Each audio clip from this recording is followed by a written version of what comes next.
Hello guys, in this lecture we are going to see bonding in solids in detail under electrical engineering materials.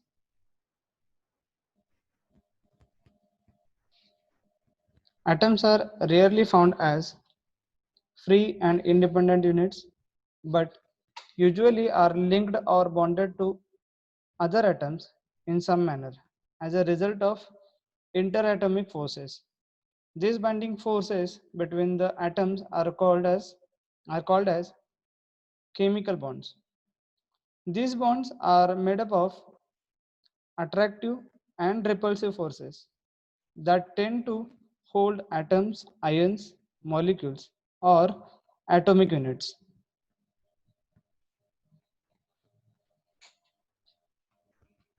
Process of holding the atoms, ions, and molecules at different spacing levels are called as bondings. According to the strength, chemical bonds are grouped into primary and secondary bonds. The primary bonds are interatomic bonds, whereas the secondary bonds are intermolecular bonds.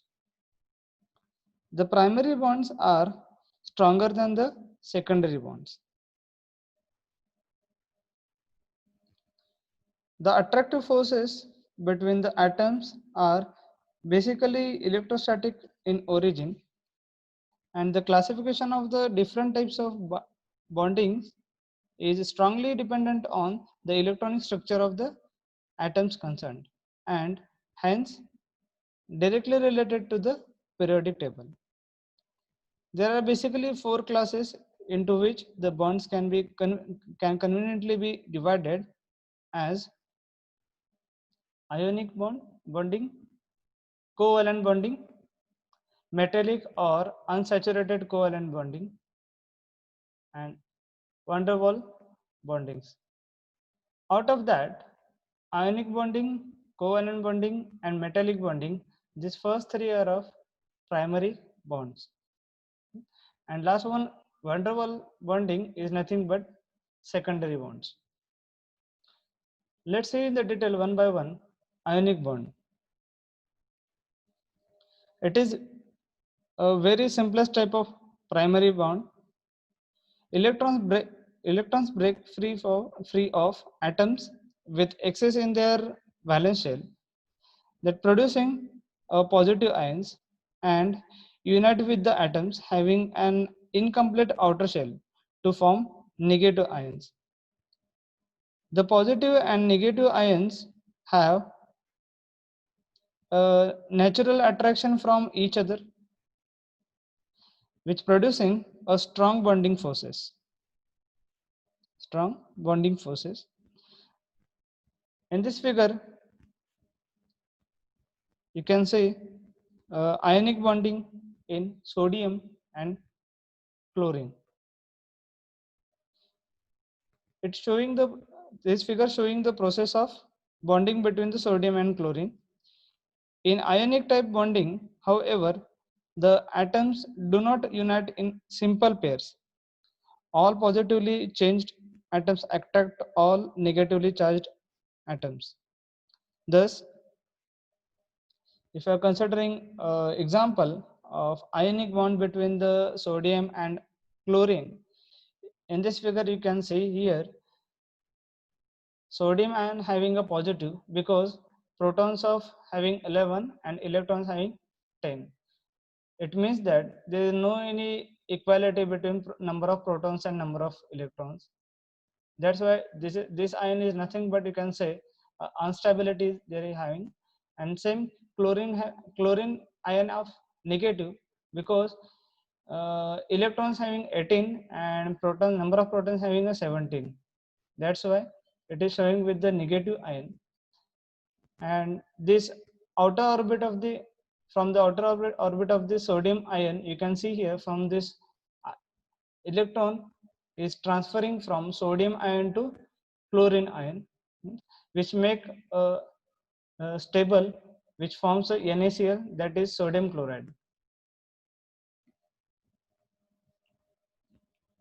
The sodium ions surrounded themselves with negative chlorine ions, and chlorine ions surrounded themselves with positive sodium ions.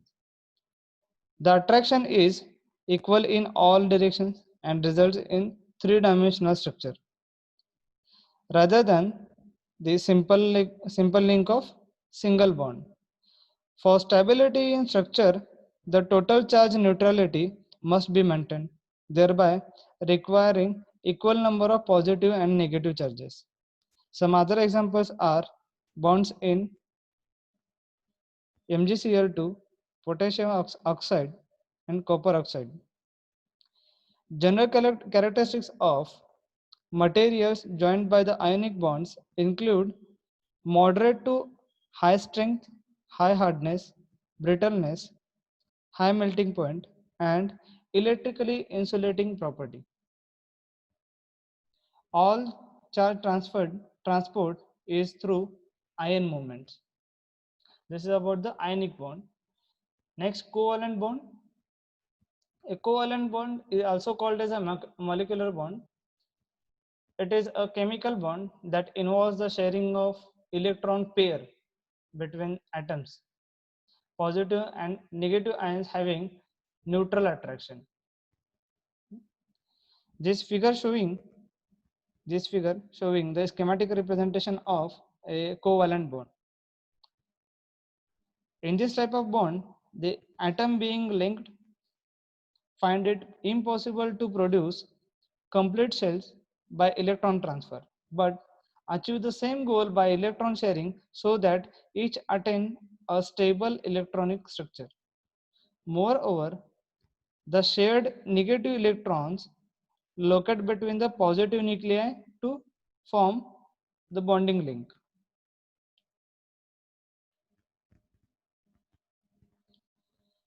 The covalent bond is found in wide variety of materials since it can be formed between atoms of the same or different elements.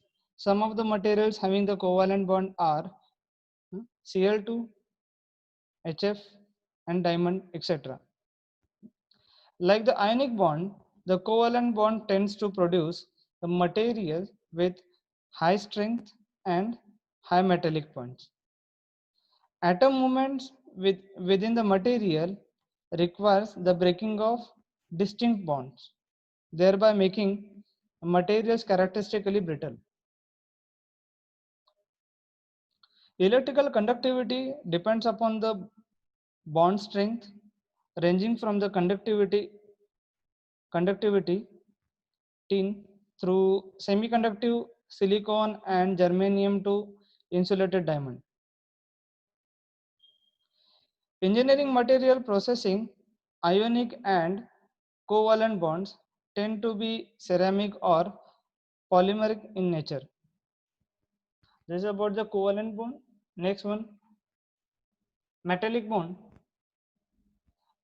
A metallic bond is the sharing of many detached electrons between many positive ions where the electrons act as a glue, giving the substance a definite structure. And the metal have low ionization energy. Therefore, the valence electrons can be delocalized throughout the metals. In this type of bond is characteristics of the elements having small number of valence electrons which are loosely held so that they can be easily released to the common pool, and the bonding results when each of the atoms of the metal contributes its valence electrons to the formulation of electron. This figure shows a schematic representation of metallic bonds which showing a loosely bonded positive and negative ions.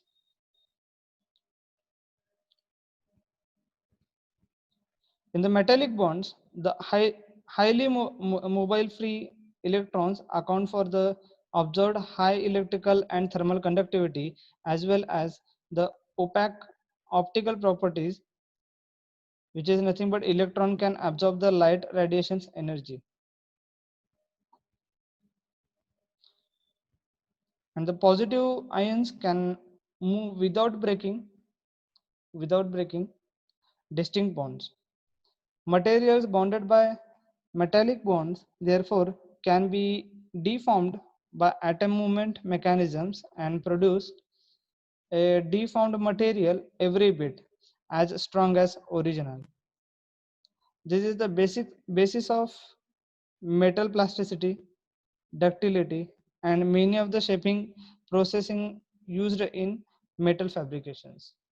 This is all about the metallic bonds. In this lecture, we seen ionic bond, covalent bond, and metallic bond, which are nothing but primary bonds. Thank you for listening to me. Thank you very much.